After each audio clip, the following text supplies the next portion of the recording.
So me and Sophie thought that we would come and have story time now. And I've got a really special story to read you because it was a story that was bought for me from my mum and dad when I was just 2 or 3 years old. So it's been in my bookshelf since then.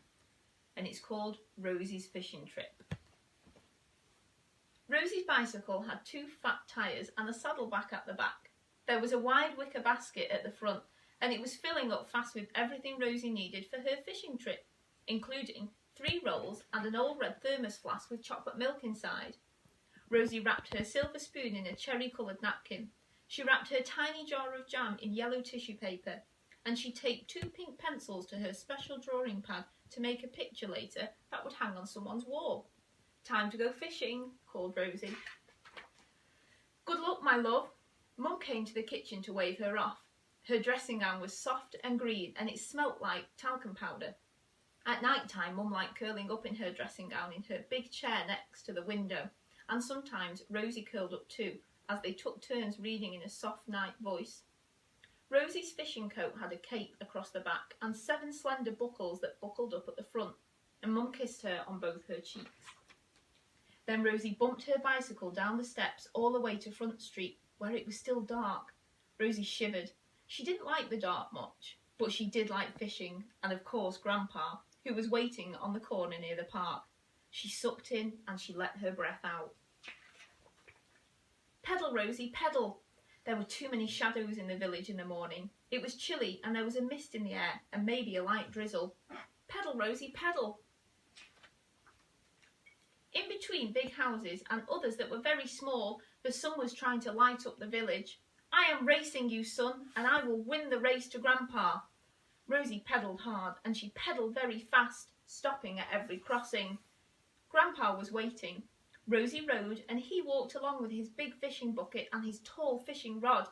They rode and walked all the way to Periwinkle Pond. Rosie leaned her bicycle against a tree. Grandpa draped a cloth on a grassy spot nearby. They each ate a roll with strawberry jam. Then they shared another. "Tell me a poem, Grandpa, and please make it rhyme," said Rosie. Grandpa shook the thermos to make a million chocolate bubbles that popped on Rosie's nose. "A poem about me is a good idea," she said. Sometimes Grandpa made up a poem that spilled right out. Other times they had to wait. Sometimes Grandpa scratched words on paper, and other times he plucked words from the air. While they waited for a poem, they went down to the lake and into the water way past their ankles. Grandpa's fishing boots came all the way up to his knees. Rosie's fishing boots used to be her mother's, and they were still too big for her, but she loved them anyway. Grandpa held the rod over the lake, and they waited for a fish. Rosie held the rod too, but it was heavy, and still no fish. "Come on, fish, come on."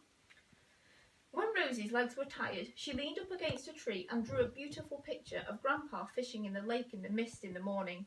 She sketched a dog too.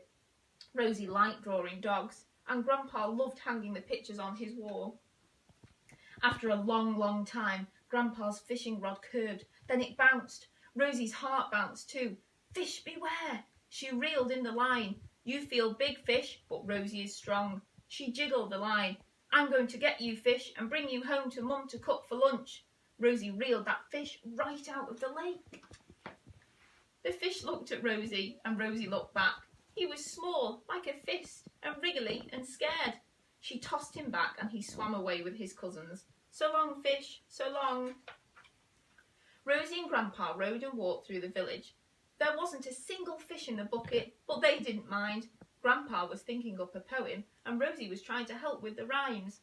The sun came out and the sky cleared up, and Mum kissed them both on their cheeks. Lunch was waiting. They each had a bowl of pasta, and afterwards there was ice cream with hundreds and thousands. And after that, Grandpa read their poem. Rosie's Fishing Trip. A bucket, a bike, and strawberry jam. Rosie the girl, Grandpa the man. A lake, a rod, boots on their feet. Rosie and Grandpa loved to meet. A snack, a chat, then fishing time. "Come on, fish, nibble this line." A pull, a tug, sweet baby fish, how dare we put you in a dish? A splish, a splash, so long, swim away. Sweet baby fish, it's your lucky day.